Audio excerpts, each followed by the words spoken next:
Yes, ladies and gentlemen, as far as I can tell, Vic, yes, the reactors are working and I'm raising the reflector shields. Don't call me Scotty. It's that time. It's that time, ladies and gentlemen. I feel hip-hop and Republican. I don't know whether to pass gas or throw up. But they made me work this. I'm here with Shirley Huzar, the hip-hop Republican! Yeah, we have the stuff off. Woo! Well, good morning to the hip, to the hop, to the hip. Good morning, hip-hoppers. I hope that you're doing well out there on this wonderful Friday. Boy, this has been some finale weeks. My son graduated, Douglas, who hosted the show last night. So I'm like, woo! Got that one going, boy. 7 universities, and he's chosen the college. Congratulations, Douglas Huzar. Also, you know, we had the finale, you guys, for American Idol. And we also had the finale for Dancing with the Stars. Dun, dun. Okay? Yeah. Come on now. Wow. And Janet Jackson. Did y'all see Janet Jackson on Dancing with... No, American Idol? Oh, my God. No. Diva was fabulous. You missed it, honey. If you did not get to see that, make sure that you YouTube that or Uvo or however you give access to it. Because I'm telling you, Janet was off the chain. Well, good morning, hip-hoppers. To the hip, to the hop, to the hip. You're watching Shirley Huzar, H-U-S-A-R. And you're watching HipHopRepublican.tv and .com. We're a group of Republicans that are different than the other establishment. This organization is about making change and bringing growth to the urban community and acknowledging them about the economy and about how this country needs growth with more young, innovative Republicans. Young or old, if you're urban and you want change and you're not happy with the current establishment, HipHopRepublican.tv and .com is for you. Well, today we have a very, very special guest. We have Ramirez. Candidate. He's running for senator. And he's a sexy Latino man. He's got something for everybody. He does. He's sharp, he's innovative, he's intelligent. And today we're going to be interviewing him. And, you know, we asked Al to come in and join us on some of the conversations on some of the hot topics that we've been talking on.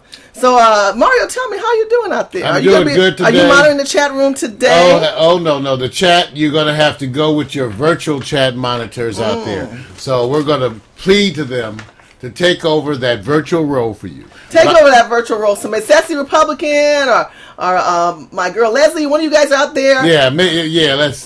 I need one of you guys to take realm and control that chat room out there because we want you guys talking and conversing. And even though we don't have Danny here today, what I'd like you to do is to go to HipHopRepublican.tv and .com. And then what I'd like you to do is just, if there were any questions that you didn't get to say or answer during the time of the show, you know that you can do it anytime afterwards. Now, Shirley, as your resident leftist radical person here, I have to remind the audience once again that I am neither hip-hop nor Republican. So please stop writing He's me. lying. Right, Shirley. He's right, under conversion. Shirley. Don't write me. Don't write me. Why? But having said that, I also got a chance to take a look at Al's page, everybody. And I can say, giving it the once-over, the radical leftist once-over, he did appear to have at least some very interesting elements there worthy of discussion. Wow. But here's a look, everybody, at the page. So you can see Al Ramirez for U.S. Senate 2010. Okay? Wow. Never seen it on the big screen.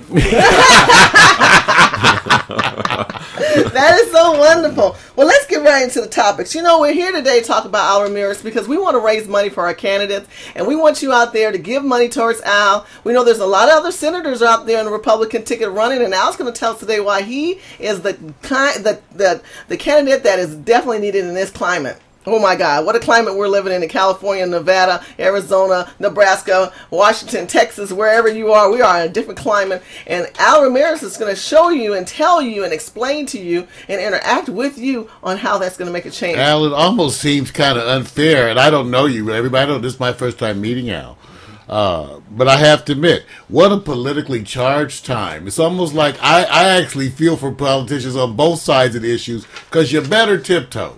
All of these issues are so heated, so much emotion behind them, that part of the difficulty is getting people to calm down enough to actually discuss facts without running with it. We've had people from a variety of viewpoints, and so it still gets heated in here. So I just want you to know that we embrace that here at Hip Hop Republic TV. I think that's what this election exemplifies, is that now more than ever we need leadership.